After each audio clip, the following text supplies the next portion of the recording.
Possivelmente você começou a desenhar agora no digital e achou que seria fácil fazer uma pintura foda, né? E quando você foi ver, saiu um trambolho assim. E por isso que estamos aqui, tá? Nesse vídeo eu vou ajudar vocês a fazer uma boa pintura. Antes eu queria agradecer ao alguém da BRBR por pedir esse vídeo, né? Então obrigado pela ideia. E desculpa o atraso de um mês. Foi mal aí, velho. Eu fiquei umas 3 semanas sem postar vídeo. Por conta disso. Foi mal. O link pro Discord no comentário fixado. Vai lá, tá tendo um monte de coisa legal lá. Não é desafio nem nada, mas só uma conversa, uma troca de ideias no Discord. E também tá tendo muito ensinamentos, cara. Os próprios membros do Discord ensinando aos membros do Discord, né? Que legal. Então ajuda a comunidade e eu tô sempre lá ajudando também. Então é isso. Bom, vamos começar com a primeira coisa que mais influencia na pintura, que é a luz e sombra. Porque a primeira coisa que eu quero abordar é a luz e sombra e vocês vão entender por quê.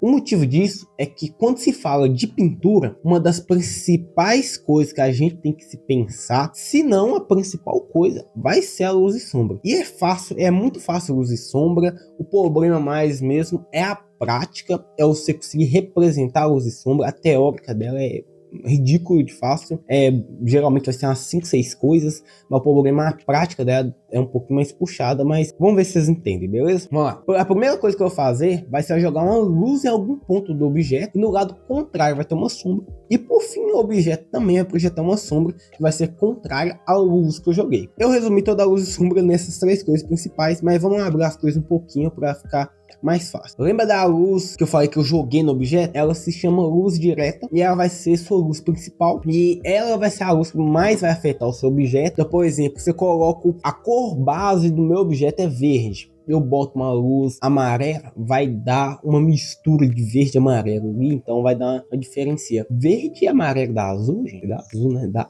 azul, é isso aí. Deve dar azul, em teoria, assim, na mistura, tá? Depois a gente tem a sombra. A sombra acontece quando temos um objeto no meio da passagem de luz, então se forma uma sombra. Basicamente, ela vai seguir muito a forma do objeto. Vou pegar uma esfera e um cubo, por exemplo, e quero que vocês percebam a diferença dessa sombra, tá? A sombra do cubo, ela vai ser mais quadradona, porque, né, mais quadradona, mais brocada, até porque estamos falando de um cubo. Vai ter um lado onde tem luz extrema e um lado onde tem sombra extrema. Já numa esfera, né, ela é arredondada, então você vai ver muito mais partições indo da luz à sombra, né, ao todo. A sombra completamente escura, por assim dizer, tá? Então seria bem legal, antes de você estudar luz e sombra, antes de estudar pintura, você dar uma estudada em formas. Eu acho que vai ser um reforço legal, tá? Depois vamos ter a sombra projetada pelo objeto. Lembra que sombra se forma quando tem um obstáculo na passagem de luz? Então, o objeto vai projetar uma sombra e um truque legal para acertar o tamanho é você traçar uma linha do topo do objeto até o chão. Agora, para quem já estudou luz e sombra, sabe que tem alguns outros detalhes, né? Então vamos lá. Luz refletida. Me diz o que acontece quando a luz bate no chão. Pra quem jogou Blox Fruit sabe a resposta. Inclusive, um jogo muito bom, tá? Recomendo. Ela é refletida, né? Ou seja, a luz vai bater no chão e uma pequena parcela dela vai voltar no objeto. Fica nessa parte aí que eu tô mostrando. Basicamente, vai ser no lado contrário da luz. Então, vai ter a luz, aí no lado contrário vai ter a sombra e nesse lado contrário, junto com a sombra, tem a luz refletida. E um adendozinho, um aviso, né? Que a luz refletida ela é mais escura que a luz direta. Então leve isso em conta, não coloca na mesma intensidade, que tá errado. Por mais que, a depender do tipo de desenho não vai fazer diferença. E para finalizar, luz e sombra, basicamente, para acontecer a passagem da luz para a sombra, temos um degradê que vai do claro ao escuro, e esse degradê é o que chamamos de meio tom. Basicamente é ele que permite a gente fazer uma pintura suave e não brocada, e essa pintura é geralmente, né, a pintura perfeita para o digital. É que a maioria das pessoas querem ter essa pintura, ou ter aquela pintura que com os pincel bem marcadinho, que eu acho muito bonitinho até. Agora, uma coisa legal para fazer o meio tom é você pegar a cor que você quer que seja o seu objeto e então tirar a saturação dela um pouco e tentar deixar ali ela mais ou menos, sabe, a bogotinha que vai estar em cima da cor que você está escolhendo, tenta deixar ela no meio da luz e da sombra, nessa parte que eu tô mostrando aí e tal, e só depois você escolher a luz e a sombra, você vai ter uma noção melhor, entendeu? Você vai ter uma noção do qual a sua luz, qual a sua sombra e tal. Lógico que isso aí, você meio que já vai ter uma noção antes, né, de começar a fazer o desenho, mas é uma dica interessante aí pra você. Aqui a gente vai ter 3 coisas fundamentais na pintura, principalmente se você quiser estudar depois por conta própria, porque muitos artistas usam esses 3 nomes, né? Então é muito importante saber disso e, tipo, muitas vezes usa esses nomes, lógico que são conceitos de cores e tal, mas muitas das vezes é só para complicar mesmo, tá ligado? Então, quais são os 3 nomes que eu falei? Matiz, saturação e valor. Matiz é a cor, vermelho, azul, laranja, azul, eu já falei azul, é roxo, esse trem assim, tá ligado? Saturação é o quanto intenso é a cor, ou seja, é um vermelho muito forte ou é um mais acinzentado, tá ligado? Saturação um pouquinho mais familiarizador, né? Ser mais familiarizado possivelmente. Gente, não consigo falar a palavra complicada. E por fim, valor, que vai ser o quão claro ou quão escuro é uma cor, ou seja, tu quer uma cor vermelho escuro ou um vermelho claro, um laranja escuro, um laranja meio tom, um laranja claro, tá ligado? Esse é o valor, e essas 3 coisas são fundamentais em uma boa pintura e realmente vão fazer a diferença. E dando um destaque aqui para valor, e você já deve ter visto muitos youtubers, né, pintando a imagem de cinza antes de colorir. Então, eles estavam trabalhando valor, e ele é tão importante que eu posso dar profundidade a um desenho apenas escurecendo algumas partes do desenho, o que dá mais imersão e alegria, deixando o desenho mais claro. Realmente é um recurso muito bom e eu vou estar desenvolvendo ele mais ao decorrer do vídeo, né? Não tanto quanto eu precisaria, né, desenvolver, porque é um pouquinho mais complicado realmente valor, tá? É uma coisa mais complicada, eu não domino. É isso, por isso que eu não vou desenvolver. Aqui é um tópico um pouco mais rápido, mas muito importante, tá? O pincel afeta diretamente o resultado do seu desenho. Se eu quiser passar a sensação de uma coisa mais dura, eu vou ter que usar um pincel duro e não macio. Mas o tópico aqui não é pincéis, e sim pinceladas. O que eu quero que você dê uma olhada vai ser nas direções das suas pinceladas. Se você pincela para todas as direções, você vai ter a pintura toda bagunçada. É bem semelhante fazer linhas de ação. Se eu vou fazer uma linha de ação, eu quero que o personagem dê um soco para direita, se eu começo a colocar linhas para direita, para esquerda, para cima, baixo, vai bagunçar totalmente minha noção da ação, né, das linhas de ação ali e do movimento que eu quero que faça. Entendeu? Você tem que ter um objetivo, uma direção, né? E geralmente na pintura isso vai ser o formato do objeto, tá? Então o objeto que vai determinar a direção das suas pinceladas, tá? Por exemplo, você vai pintar um olho e eu sei que o olho tem uma curvatura, então eu faço pinceladas respeitando essa curvatura do olho, então eu vou trabalhando a cor e a mistura depois. Ah, mas se eu faço reto e tudo sem respeitar a curvatura dos negócios, fica bom. Isso fica bom, cara. Mas a questão aqui é mais, tipo, a proposta da pintura digital. É esse negócio de você respeitar essas formas, esses valores e tal. E isso é a proposta da pintura digital. Então eu tô passando esse conteúdo, beleza? Então vamos para a prática. Aqui é simples. Primeiro eu vou pegar minha cor base. Depois que eu selecionar ela, eu faço meu meio tom e pinto todo o meu desenho. Depois eu faço minha sombra. Mas como? Eu vou pegar o meu meio tom, vou deixar ele mais escuro, ou seja, eu vou trabalhar o valor dessa cor, tá? Então eu ando em direção à cor que fica à esquerda ou no sentido horário da sua cor. Por exemplo, do laranja é o vermelho. Nem sempre você vai ter que ir para a esquerda, mas quase sempre tu vai ter que ir para a esquerda para fazer sombra, tá? Só em algumas situações específicas, seja para dar um efeito ou adicionar algum detalhe, que você vai para a direita para fazer a sombra, tá? Depois eu vou pintar a sombra do desenho, né? Respeitando a curvatura e tal, e depois eu seleciono a luz.